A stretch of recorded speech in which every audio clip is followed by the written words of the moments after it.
гузариши футболбозон аз як клуб то клуби дигар то 1 август дар тоҷикистон идома меёбад. Абдулфаттоҳ худоидозода як нафар ситораи ҷавони футболи тоҷик ки дар бозиҳои интихобии чемпионати осиё ҳамаро дар ҳайрат гузошта буд ва ҳоло дар клуби футболи Динамои Душанбе бозӣ мекард, корномаи футболии худро дар дастаи Динамои Брести Беларус давом хоҳад дод.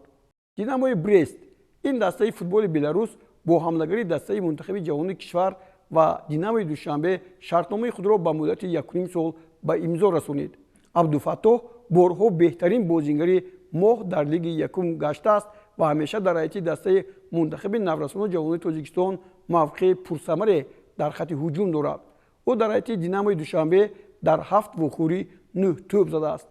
Абдулфаттоҳ дар ҳайати дастаи наваш дар як вохӯрии дӯстона дар муқобили дастаи Стилес 45 дақиқа бозӣ карда бо паси голияш худро нишон дод ва Динамои Брест бо натиҷаи 5-2 пирӯзӣ ба даст овард. ӯ минбаъд таҳти рақами 77 дар ҳайати ин даста маҳорат нишон хоҳад дод.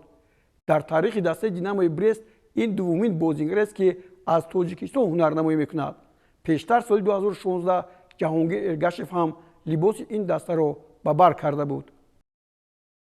аввалин бозие ки расман барои футболбози тоҷик роҳро дар чемпионати Беларус боз мекунад, ин вохӯрии 8-1 ниҳоӣ барои ҷоми Беларус дар муқобили дастаи Витебск хоҳад буд.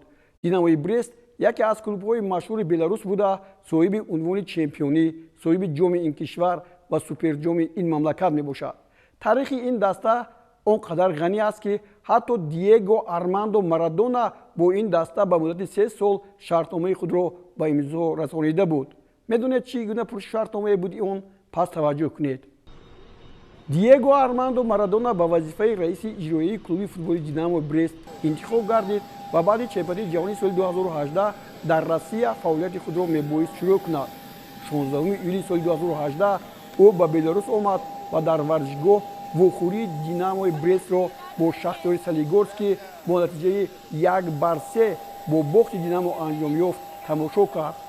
ӯ ҳамагӣ дар Беларус як рӯз боқӣ монд.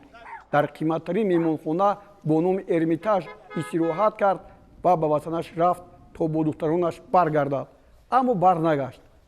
дастаи Дорадоси Аргентина ӯро ба мураббигӣ интихоб кард ва Марадона фаъолияташро дар он ҷо шурӯъ кард. соле ки Динамо чемпиони Беларус гардид, ӯ ин дастаро дар инстаграмаш табрик намуд.